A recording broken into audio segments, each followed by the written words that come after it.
Hey, hello everyone. Welcome to another episode of Five Lug Racing. With you as always, I am Don, my co-host, partner in crime, Ryan. Thank you guys so much for being with us. We're going to break down a little bit of Texas, everything trucks, Xfinity, all that good stuff, Cup across the board. We're going to preview Kansas for you guys. That's going to be another fun mile and a half. A lot of fun things can happen there. But first, I wanted to take a moment and just ask you guys to take a moment, like, subscribe, follow, all that good stuff. Drop some comments down there for us. What do you guys want to talk about? What do you guys want to hear about? Are there things from us that you want to hear about more? Let us know down in the comments. We would love to hear from you guys. Man, like I was saying, Ryan, we got to break down a little bit of Texas. We were down in the Lone Star State this past weekend. A bunch of exciting news there. We're headed to Kansas. We're headed to week 12 of the season, y'all. This is absolutely crazy that we are this far into the season already. I mean, I cannot believe the Cup guys are about to have their 12th race of the season. We're talking 15 races until playoffs, guys. It is happening fast. Ryan, great to see you, bud. Let's talk about it. It's great to be seen. And as Don said, please smash that like, smash that subscribe. Helps us out and give us that feedback. Let us know what you want. But Texas was really good. I was really pleased with the level of racing that we had seen and all three series. Texas on Friday night was just absolute shellacking by Corey Heim and the 11 team. And, we fast forward a day later to Saturday and saw some really good racing in the Xfinity Series. We had a handful of cars that were definitely the cream of the crop. Seemed like two of them came out of that junior motorsports stable with Justin Allgaier early on in the race. And then the 88 also had speed, but kept kind of shooting himself in the foot. As we know, Kyle Larson ends up winning that race as a super sub for Connor Zilisch, which we hope Connor takes this next 2 weeks that the Xfinity Series has off, plus the week he was out of the car, rests up, and he's ready to go at Charlotte. So we wish him a speedy recovery. And really interesting thing happened in that race. I know you wanted to talk about, and we'd be lax to not point out was how good the 7 car was early in that race. The pit cycle is underway. He's, Allgaier setting his pace through navigating through the traffic through the pit cycle and just flat out runs into the back of Chris Wright. And of course, Allgaier shoulders the blame and says that ultimately falls on him. But, we just got to, I know that he's trying to keep his pace, right? And maintain his pace and, maintain his right to the track just as much as Chris Wright has a right to the track, even though he's a lapper and a lot slower. We can't be running over cars like that. And, ultimately cost Allgaier a really good day. He had a car that was more than capable of winning that race. But, I think that, he ran him over and, just too much people getting run over in the Xfinity Series the last couple of weeks. Whether it's coming to a caution or, coming up on lap traffic, it's just these guys have just got it to get it together in the series. They all collectively need to look at each other, look into themselves, and just be like, we need to do better. So, Absolutely. yeah. I just want to elaborate on that for just a second because, people watch for our opinions too. And my opinion is Justin had the opportunity to not run over Chris Wright. So, I've always been very fair. I'm a fan of Justin Allgaier. I think he's a phenomenal racer. He's a champion now. But that was just a bad move. That was a bad mistake by the 7 car. You got a dominating Chevy Camaro absolutely setting pace at Texas Motor Speedway. And not only that, the amount of experience that Justin has in, managing lap traffic and utilizing every situation to the best of his ability. And he just did not display any of that experience this past Saturday. And it's very disappointing for Justin Allgaier fans. They expect more out of Justin, and Justin will bounce back. Obviously, he's already well established into the playoff race, and I don't expect him to make much more mistakes like that. but something that's so avoidable. We just had this conversation about William Sawalich and Catherine Legge. Just you have the opportunity to not do that, and you did the only thing wrong.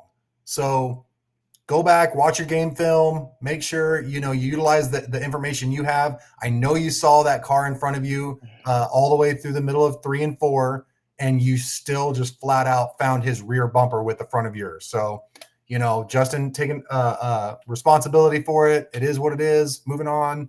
But it was just crazy to me. It was crazy to me that we watched that happen in real time. It didn't make sense.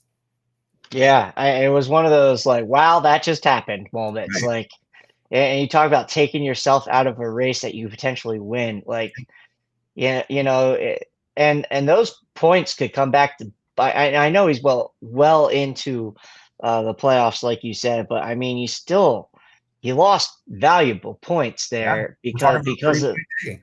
yeah, so I mean, and he's got Austin Hill minus 51 in the regular season championship standings right now. So he still has quite the cushion because he's been so good this year. But those are the types of those I'm sure he wants that one back. There's no doubt in our mind that he wants that one back. But yeah, like you said, Don, I mean, and just can't happen, right? I mean, that's just you just got to display some patience, Yeah. sometimes, and especially that early in the race, it's just silly. But yeah, I mean, And got to I move on from yeah, it, and he'll learn from that, and I'm sure, he won't put his team in that position again. right.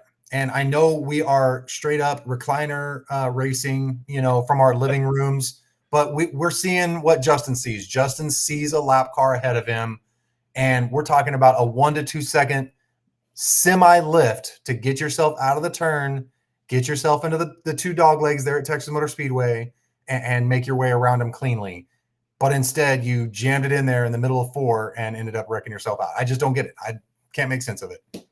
Right, right, and for how good his car was too, Right. that win or potential win that could have been, actually would have helped him out in the playoff points. I know we talked about the regular season points, but it's so hard to win in this sport. So when you have a car that good and then you do something like that, it's just like, Yeah. It's just so one of those face slappers, right? You take your hand, you go, yeah, yeah, yeah. It's just a little bit of patience, and we could be talking about a different race winner potentially because that car was on rails early in the race. That 88 team was on it though. They really had a strong, strong car. Even the 8, Sammy Smith, he got caught up in an incident where his hood was damaged, and the junior motorsports cars were just flat out fast though in Texas, and they all had decent pieces until other things happened. But yeah, definitely the 7 and the 88 were on fire as far as speed and pace went. And Larson is a savvy vet, so even when there were the mistakes early on, they had enough time to overcome it, and they end up winning that race. And even that was strategy at the end. Larson comes in, gets the tires, a handful of cars fighting, for their first wins or whatever may be it, and hoping for those cushion of cars between who pits and who doesn't. And right. it just so happened that the cautions kept stacking, and it fell right into the 88's favor with those fresher tires, which we got to talk about that too, because I was so happy to see tires matter a little bit at Texas. Not a lot, like but enough. Yeah, and I say not a lot, like in the sense of a Darlington. Darlington eats and scrubs off tires. Right. Texas isn't quite there yet, but I think the way that track is trending, it will be. And oh man, is that a beautiful thing to see, because not only was Texas a very racy track all weekend long, um, unless you have a car out there just completely smacking the field like Heim did. His truck was just insane. On a rail. He was on Yeah, a yeah, yeah. It was just they nailed that setup. The driver just absolutely he was clicking off his laps just so consistently. That was just the perfect storm Friday night. But what we saw Saturday, even with some of those cars that were really, really strong, it was still super, super racy. But also Texas is now a track where, because of that the tires do fall off, the grooves, just the overall track surface, where it may be that they're racing, in those passing zones, even in the front stretch, and that it just created a recipe for the track to allow drivers to make mistakes. Yep. And I love seeing races like that because, you could go out there and click off laps. And we even saw this in the cup race on Sunday, right? I mean, the calamity that happens, they were almost like super speedway-esque type of wrecks Yeah. because the racing was so tight and so good. And then when there is a wreck, you're not just taking yourself out a lot of the time, when, especially if it happens on the front stretch in Texas, because there's just no place to go. So it adds that level of uncertainty for the fans watching, the drivers, and that just that collective um, fun race atmosphere. Because it gave you the variables you want to see as a race fan, and it gave drivers challenges. And we need more tracks that are going to do that. We need the tracks that are going to challenge the drivers, challenge the crew chiefs on the pit box to fight a car, to get it right. I mean, because not every truck was out there like the 11, not every car was out there like the 7 and 88 on Saturday. Right. And heck, even on Sunday, the race winner was not the best car. We'll just flat out say that now. Now, they had great strategy at the end, and they had to miss a lot of the mess that was going on at the end and fight through their own adversities. And maybe create some of that mess too. Yeah. I mean, but let's just be honest here. The 22 and Logano, they were good this weekend, Right. but they weren't the best car out there. But they were good enough to be in the right positions to take advantage of how the race dictated itself, and didn't make those mistakes at the end, whereas others did and took advantage of late race restarts and things of that manner. So that those things matter, right? But fighting the racetrack also is what we want to see. And Texas is there again. And I feel like as that track continues to sit in the Texas heat, that surface continues to take that beating from the sun. It's only going to get better. I really honestly believe that. And that's another reason why I think Texas needs to be a day race, for these cup cars and Xfinity cars, especially because the heat in that surface plays a factor in the actual racing. A And slick racetrack is a fun racetrack. absolutely, that's well said. And I want to include that the way they position that racetrack, the sun sets on the back side of the grandstands on the front straightaway. So as that race moves forward, you start seeing the shade with about 50 to 60 laps to go. And this is happening every year. I've been to the last 3 races. I missed this past weekend, but we'll talk more about that later as to why. But there is shade coming over parts of turn 4, all the front straightaway, and into turn 1. What happens with shade? The cars get more grippy. Then you're coming out of 2, the back straightaway in turn 3, and it's all slippy and slidey, just like you were saying. I love that the track changes that much. I love that the drivers aren't just handed wins at Texas Motor Speedway, and I love that everybody has to work for it.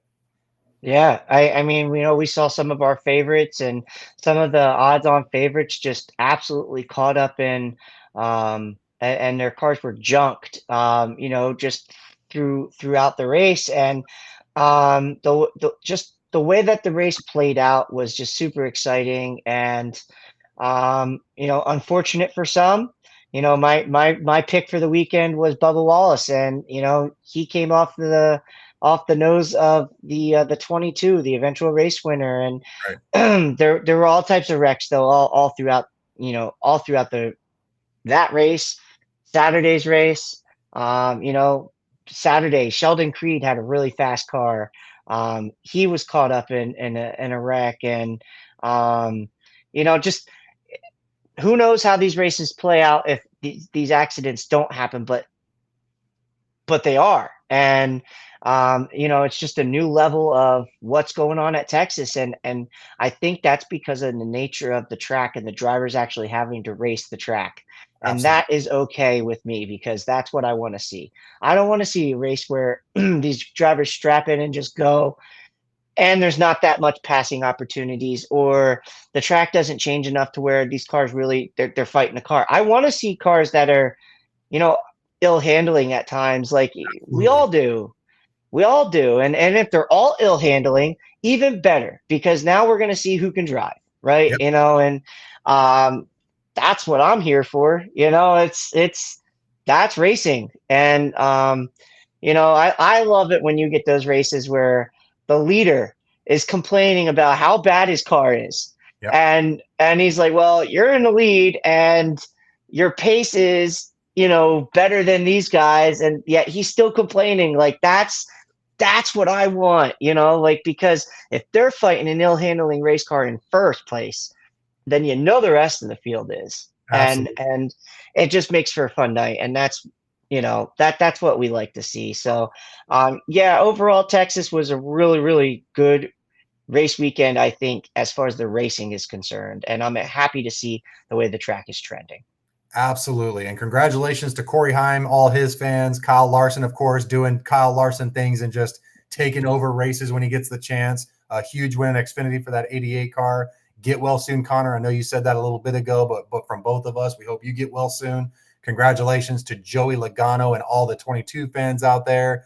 But ladies and gentlemen, Texas Motor Speedway is in the rearview mirror. We are now headed to another mile-and-a-half track, a very exciting mile-and-a-half track. And if you've watched NASCAR for longer than 365 days, you know exactly what took place here 1 year ago, the closest finish in NASCAR history. Chris Buescher, Kyle Larson coming down to the start-finish line. Just an inch separates that win from a loss. And that was really devastating for Chris Buescher because they were actually celebrating. They were physically, he was celebrating in the car, the crew was celebrating on pit road. And then you fast forward about 20 seconds and NASCAR comes over the radio, by the way, the 5-car won. So absolutely devastating for Chris Buescher and all them. I expect them to bounce back and RFK to bounce back with that race car, same setup, same everything. And for that team to have a really good showing. But yeah, man, let's talk about Kansas. Mile-and-a-half, huge, wide open track for these guys to get 5 wide wherever they want. I'm not saying they should do it, but they can. They can, and they probably will at some point. Yeah, this is a great intermediate track we're going to in Kansas. The racing that this place produces is absolutely incredible. It is one of those tracks that gives you those multi-lane options, but it also is one of those tracks that can bite you, because I've seen it. Especially in coming out of I would say turn 4, where you get into turn 4 the wrong way, and it really can upset the race car. So it is a track where you have multi options, but also depending on how your car is handling can really dictate how you drive this racetrack. So again, another track that you're going to have to adjust for, because if you don't, you could go from first to back in traffic really quickly, because it is a fast track, and it also is a track that tends to run a little bit tighter. And when you do get to that side by side racing, everybody around you just sucks right back up to you, and that's Right. and that's a fun racetrack, right? You want those tracks where it gets dicey and you get the lead changes. I look at the statistics, and you look at how the laps led or dispersed throughout the last 6 races here, and the person who's led the most, well, it should come to no surprise, it's Kyle Larson. Right. Kyle Larson is just on another level when it comes to these races. Now, he might not get the finishes, and we talked about that last week why, but he's an aggressive driver. Now, last year, him and Chris Buescher beating and banging off each other, nearly let his teammate Chase Elliott, and I believe Denny Hamlin. It was Martin Truex Jr. was the I'm 4th sorry, car Truex there. Jr. I knew it was a JGR car, but it was so tight, that they were right on their bumper when that tight Yep. finish happened. And it's because they were just using each other up, you basically clapping coming down to the start and finish line. And and it was beautiful. Yes, it was so great to see. And but Larson in the last 6 races has an average finish of 7.2 and 17.2% of the laps led here. The next highest is a guy who's also really good at intermediate tracks. With laps led is what I'm specifically talking about right now, and that's Christopher Bell. Christopher Bell has 12.1% of the laps led here. He does have an average finish of 10.8, and actually a little further down the list than some other drivers there. But I'm looking at the laps led and how they disperse. So you go Bell, and then you come up to Denny Hamlin at 10.5, Alex Bowman at 8.5, and then you get to in the 6 range, 6% of laps led between Ross Chastain and a driver who's no longer part of the series, and Martin Truex Jr. He really did well here, Truex Jr. This was a good track for Truex. William Byron, 4.2, 4.4 for Bubba Wallace, right under the 4% mark for Kyle Busch, Chris Buescher. There's a lot of different lap leaders. If you're catching this trend here, is what I'm basically trying to tell you here. So that percentage isn't dominated by one driver. There hasn't been that one driver that just comes out and smacks people around, because there is such an opportunity for those lead changes. The way these cars are able to utilize each other to draft, pull up, go 2, 3, 4 wide sometimes. It's just fun. Yep. But we look at the driver averages here too. And I spoke of Christopher Bell, who's right in that heart of a stack of drivers who have like about a 10th place average finish here.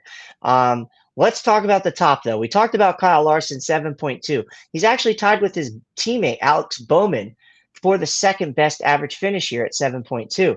The best, though, is a guy who is also really good here, and his average finish shows it. In 6 races, he has an average finish of 3.7 here, and that's Denny Hamlin, Dennis James Hamlin at 3.7. He has a race win here, 5 top 5s and 6 top 10s. That is the definition of a track that he obviously really likes, because those are Right. just insane stats. And obviously, they're not making mistakes here either if they're doing that. Like it's everything's clicking as a team when they show up here to Kansas. So let's see if he can continue to do that. We talked to Bowman, 8.7 average finish for Ross Chastain, who also has a win at this track, 2 top 5s, 4 top 10s. So a good place for him. We have to drop down the board if you want to find another race winner, though, at 13.5, Bubba Wallace. Everybody forgets that this is the home of Bubba's first, for those who want to say he was given a race win, well, he earned it here, folks. He took the checkered under green, and he won here when he actually went into the 45 car for the 45 team was running for an owners championship. So they just switched basically the door number because the entire team stayed the same. They just switched the door number. Right. It was a 45, the Route Toyota Camry that he parked here in Victory Lane.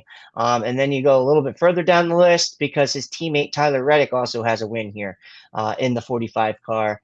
And Right. another 2311 racing car, also in the 45, was Kurt Busch, who is retired, has a win here. 2311 in the last 6 races, has 3 wins. The last 6, Trackhouse, Joe Gibbs Racing, and Hendrick Motorsports all having won. So, you know, we also saw RFK almost get one by this much. So again, this could be anybody's race. There's a lot of drivers I named here who are sitting in there with a really strong average finish from. We talked about Truex Jr. not being a part of this field anymore, but Blaney, Bell, Byron, Elliott, all with that 10.8 place average finish here. And then you drop to Wallace, Logano, Kyle Busch, Chris Buescher, Brad Keselowski, all right smack in that little area, with Bubba being the highest of them all. But yeah, it's a fun track to watch, and it just shows you that there's a good handful of drivers that go into this race weekend that legitimately have a shot to win. Now, when we look at Vegas odds, all eyes are on Kyle Larson here, plus 400. The next best odds is Ryan Blaney at plus 700. So they really, really like Larson this weekend. And there's lots of reasons to like Larson. The team's been strong. Yep. They're closing in on Byron for the regular season points championship. That gap is down to minus 13 now with Byron not having a strong weekend at Texas. A guy I just mentioned who has a win here in a 2311 car is Tyler Reddick at plus 800. William Byron also at plus 800. Denny Hamlin at plus 800. Christopher Bell right behind him, plus 1100. Joey Logano, Chase Elliott, Ross Chastain, Bubba Wallace, Kyle Busch. And the odds go down, down, down, down, down. But same names that we just talked about in those driver averages, here they are in the Vegas odds favorites too. Vegas is paying attention to those driver averages as well. So yeah, Absolutely. lots to like about this weekend, Don. I'm really, really excited for it. And this is one of the intermediate tracks that I perk up at because I just know how good the racing's been here. Right. Absolutely. Listen, Kansas is an entertaining racetrack. We covered it just a little bit ago. So many different lanes and lines you can run. You can rip it around the bottom. You're probably going to get your best momentum and speed from the top couple lanes, like we've seen a lot of our dirt guys do, your Bells, your Larsons, your Reddicks, et cetera, et cetera, et cetera. That's why they're so successful at these types of tracks. They can rip the top like nobody's business and keep the maximum amount of speed and power in that race car. And they do it efficiently and they do it consistently. So no surprise at all what the odds are giving us. We'll get to our picks and what we think who's going to win and our dark horses and all that good stuff. But I'm really excited for this weekend. I don't have anything bad to say about Kansas. Like we go to racetracks and we go to Talladega. Well, there's the big one you got to worry about. Well, you go to a road course. Well, only a handful of guys are good at road courses. Okay, well, guess what? We're going to Kansas City, Missouri. We're going to go 1.5 mile racing again, and these guys are going to get after it. And I would say there's at least 15 guys with the possibility of really going out there and just putting down a W. Will it be a first-time winner this season? Who knows? Will it be a repeat winner from this season? Who knows? But tune in, man. It's worth it. It's worth every second. Yeah, and this is one of those bread and butter intermediate tracks too. I really think that it matters, this type of track, and it kind of sets you up for how you might run at some other tracks that are similar. And teams taking all the notes they can as we creep closer and closer and closer to the playoffs, where there's intermediate tracks, and also there's tracks that carry high speed where you can pull up, draft, you can run 3 wide, and talking about you, Michigan, and things like that. So there's all types of notes to learn how your car is going to perform under certain situations that you can maybe transfer to other racetracks. Now, you don't run the speed you run out of Michigan here at Kansas, but the way that those passing opportunities work, you certainly can run. Now, also, we run this track twice. So, and the second one is really, really important because it is a playoff race. So taking Right. all the notes you get now to transfer into later in the season, because the racing is so great at Kansas, and we see it in the round of 12 this year.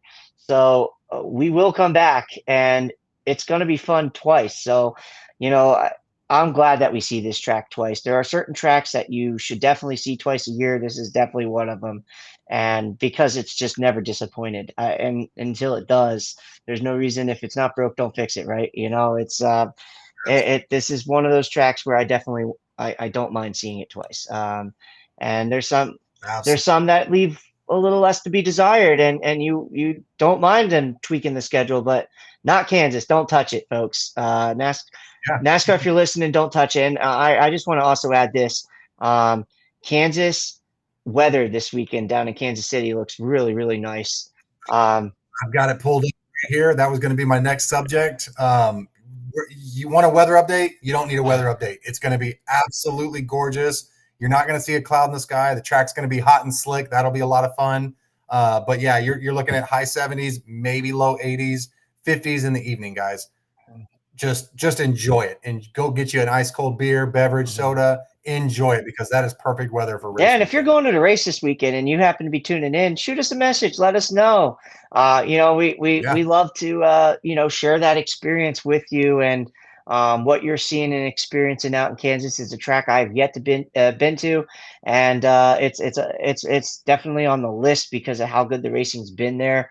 It just looks like a beautiful venue too. So yeah, if you're going out there yep, this weekend, let us know. Send us a picture and make us jealous. That's always fun. We'll live love it. vicariously through you this weekend as we tune in from home. But Don, it's that time. By the way, we only got two series on track this weekend. We have your trucks, and we have the Cup Series. The Xfinity guys get a weekend off, so I hope that they're all in. Yeah, they get two, but this is the first of two of them. So I hope they're all enjoying themselves. Maybe getting a little bit of extra family time this weekend. It's hard, when you work in this sport and you're away and on the road so much, that it's nice to get caught up, because after these 2 weeks they're going to be in for a grind. So as most of the series are, I don't think Cup gets another break, and you know trucks they do, but that's because they just run so much less races than the other two series, and it is what it is. But yeah, it is that time. It is dark horse and favorite time, and there's lots to like, and we could go so many different ways. But I am going to go back to the well with my dark horse, who was my favorite last week. So if you watch the show, you already know who it is. Don already knows right when I said it. But there's lots to like about Bubba Wallace this weekend and why he's my dark horse. First of all, he didn't get to finish the race last weekend. He had top 10 pace. And the way that race Yep, finished out, who knows where he might have been. He could have been top five, fighting and contending for a win there. Again, Texas is above a track. So is Kansas. Again, he has a win here. He knows how to find victory lane here, and he also just finishes strong here. Also, 2311 is really good at Kansas. One of those yep. places that they have circled. They know they're good.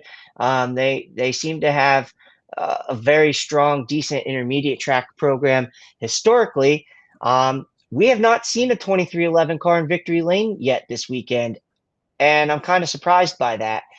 But Or this season, yeah, I'm sorry, this season, but maybe that ends this right? weekend. And I really like I like what I'm seeing out of Bubba Wallace, and I know it's going to come eventually. So I'm just going to ride the well one more time here this weekend. I'm going to take him from my favorite, put him in the dark horse. But believe me, guys, if he wins, I'm not going to be surprised. There might be a lot that are, but I would not be one of those people. So again, give me Bubba Wallace as my dark horse this weekend. Boom, dark horse balls in your court, Don. Who you got? Absolutely love your pick. There's no reason to bet against him because he is so talented at this racetrack. He's proved it with the trophy in his home, right? Bubba Wallace can race these intermediates. He's super fast. He's really aggressive in a smart way. Love that pick, Ryan. Well done. As some of y'all might have noticed by now, I dusted off my Wood Brothers hat there, the old 21 that I've had for a good long while, way long before Josh Berry ever jumped into that seat. But I had to dust off. I think I'm going to go with Josh Berry. I think that he's going to really, really shake up some people's season this year. I know it hasn't been all roses and beautiful since his Vegas win, but I definitely think that he has a great, strong opportunity to find victory lane as my dark horse this Wow. weekend. And you know what? I absolutely love that. And one of the reasons I love it is because his victory this year, his first career victory, was at Las Vegas, a track that has a similar style and layout as Kansas. I say Right. similar because it's not completely identical. But yes, and if they bring that car to Kansas and it's cooking like it did out in Vegas, then there is absolutely no reason to bet against the 2-1. I absolutely love that. I was not expecting you to say it, even though you were repping the 2-1 on the hat. Yeah, I was not expecting that one, Don. So I absolutely Gotta keep you guys on your toes, man. That's what I I gotta do. absolutely love that. And I'll tell you what, man, if that guy gets two wins this year before, say, a William Byron or, some of these other Larson. Larson. Like, I would absolutely be shocked. And there's not a single NASCAR fan that had that on their bingo card. So I'm here for it. Nope. um, Thank you, man. yeah, but now it's time. Drum roll for the favorite. Well, Let's you know, I had a hunch going into this before I even locked in on the driver averages, because it seems like I'd always seen this guy up at the front of the track when it comes to Kansas. And that is the guy who absolutely just is crushing it on average finishes. So I was like, well, okay, the math is math, and it really supports up my gut instinct. So I am going to go with the 11 team of Denny Hamlin. You know, Denny, ever since securing that progressive insurance sponsor, has really dialed up the wick. And they have found victory lane a couple times, and just been a really, really strong team. Now, Joe Gibbs Racing also seems to go in waves. And I almost went with Christopher Bell. I'm not going to lie. There's a lot to like about the 20 team, too. They fire off, and then they kind of lull, and Seabell got a 10th place finish this weekend in Texas, and nobody's really even talking about it, but like, he was there. And it's just they're one of those teams where they kind of lull right there, and they're getting the finishes, and the results are good, but then they'll just smack you around for a win or two in a row. They'll just rattle off a couple in a row, kind of like we just saw Penske do, right? So Penske gets one with Cindric. They just got one with Logano. Wouldn't surprise me if they wrap around and, they get all three of their cars in the playoffs by boom, boom, boom wins. But yeah, that's true. They got four. I'm sorry. Brent, And that yeah. 21, the fact that 21 put it in victory lane before any of those other cars with a 2 in their number was pretty crazy. I don't really call that. It's the quasi fourth team. Let's call it what it is. It's a strong Penske alliance with the 21, but yeah, the 12 is the only one that needs to get one yet to lock themselves into the postseason. It wouldn't shock me to see Blaney do it, but yeah, I think that Joe Gibbs Racing is about to go on a streak again, and it could come in the hands of the 11, starting it off. And there's just a lot to like about him. He likes this place. The average finishes back it up. The math is math, and give me the 11 and Denny Hamlin this weekend. Absolutely great pick. And for those keeping track, no, this is not a replay of Denny Hamlin at Texas Motor Speedway as his car completely engulfed in flames. But he's going to want to bounce back from a rough weekend. I can't, say this is a fact, but I think the Texas racing gods kind of had it out for Denny after he came out of driver intros with his horns down. And not even 70 laps into the race, he's parking it up on the hauler. So, that might be one of those Texas racing gods kind of snapping back a little bit. But either way, I love the pick. Denny's incredibly talented. He's stupid fast at Kansas. So it would not surprise me at all to see that 11 park P1. Yeah. Now, who do you have? Man, we've covered it a couple times already this episode. These 2311 boys have had fast cars at every racetrack we go to. We're talking intermediate, we're talking short. Even when they're not as good at short track racing, they still find their way to the front of these races. It's really intriguing to watch. Hold up. I got to interrupt you here. You're talking about 23. Is Riley Herbst your favorite? No, not yet. I hope that Riley Herbst is one of my favorites later this season. I would love to see that kid find his way to victory lane and start really turning some eyes. We saw him win a couple of races last year. He got that Indianapolis win, which is really special for him and that team. Just incredible driver. I don't think he's quite there yet with 2311, but I would not be surprised if he finds victory lane in his I agree. career. I just had to throw some humor in it. I know where you're going. I love it. And I gotta go with my boy Tyler Reddick. I mean, the guy is just incredible at these types of racetracks. We saw him run into a little bit of misfortune at Texas Motor Speedway. I'm going to go ahead and put that one on Tyler Reddick as far as who's at fault. But I also want to give Tyler credit because that car did not wreck. not a lot of people get to leave Texas Motor Speedway sideways and not wreck their car. So hats off to that 45 driver for saving that race car going into turn one. Now, what happened was they're going through the start finish line. They're hitting that second dog leg. Daniel Suarez has his nose fair and square underneath Tyler. Tyler comes down across his nose, spins himself out, costs him a really good points day. Either way, he still got some stage points out of it.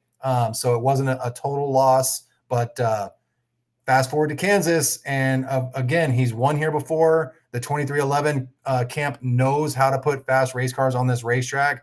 Wouldn't be surprised to see him qualify in the top five, and even less surprised if he parks at P1. Yeah, absolutely. Love the pick. And you talk about qualifying well and racing well here. I expect it from 2311 this weekend, and you better believe that they're expecting it.